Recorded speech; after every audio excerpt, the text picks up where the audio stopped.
अस्सलाम वालेकुम दोस्तों। तो कैसे हैं आप? उम्मीद है सब खैरियत से होंगे। तो आज की भी वीडियो में बात करेंगे। जो हमारा अगला सबक है उस सबक का नाम है नई सवारियाँ। उम्मीद है कि आप पिछला वीडियो देख लिए होंगे। तो चलिए आज शुरू करते हैं। बिस्मिल्लाहिर्रहमानिर्रहीम। क्या लिखा हुआ है? पुराने ज़माने में सवारी और बोझ ढोने का काम ज़्यादातर जानवरों से लिया जाता था।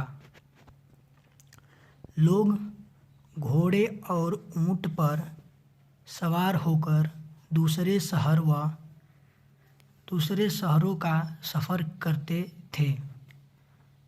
खच्चर, ऊँट और गधे पर सामान लादकर एक जगह से दूसरे जगह पहुंचाते थे।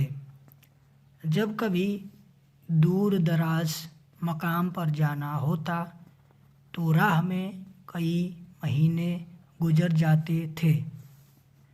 सुनसान बयाबान में चोर और डाकू का बड़ा खतरा रहता था, क्योंकि यह लोग मुसाफिरों का सामान रुपए पैसे लूट लिया करते थे। जहाँ मीलों जंगल ही जंगल होता, वहाँ पानी न मिलने की सबब मुसाफिर हलाक हो जाते थे।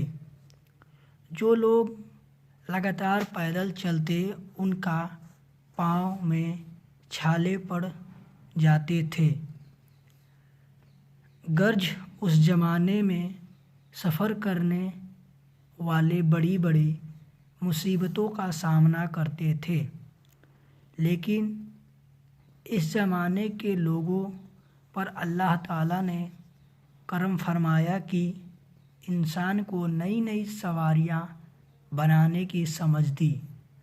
चुनांचा रब्बुल आलमीन की दी हुई अक्ल से लोगों ने तरह तरह की सवारियाँ तैयार कर डाली। पानी पर तैरने वाली सवारी स्टीमर है। ज़मीन पर चलने वाली सवारी कार, मोटर बस, ट्रक और रेलगाड़ी वगैरह हैं। और फ़ज़ा में उड़ने वाली सवारी हवाई जहाज़ है। Steamer, motor car. और आगे देखते हैं क्या लिखा हुआ है। आगे लिखा हुआ है, आज इन सवारियों की बदौलत हज़ारों मील का सफ़र बहुत आसान हो गया है। बच्चों, असल एहसान अल्लाह ताला का है जिसने इंसान को अक्ल दी, दिमाग दिया और नई नई सवारियाँ बनाने की तरकीब सुझाई। हम लोगों को चाहिए कि हमेशा अल्लाह ताला की एहसान माने, कभी उसकी नाशुक्री ना करे।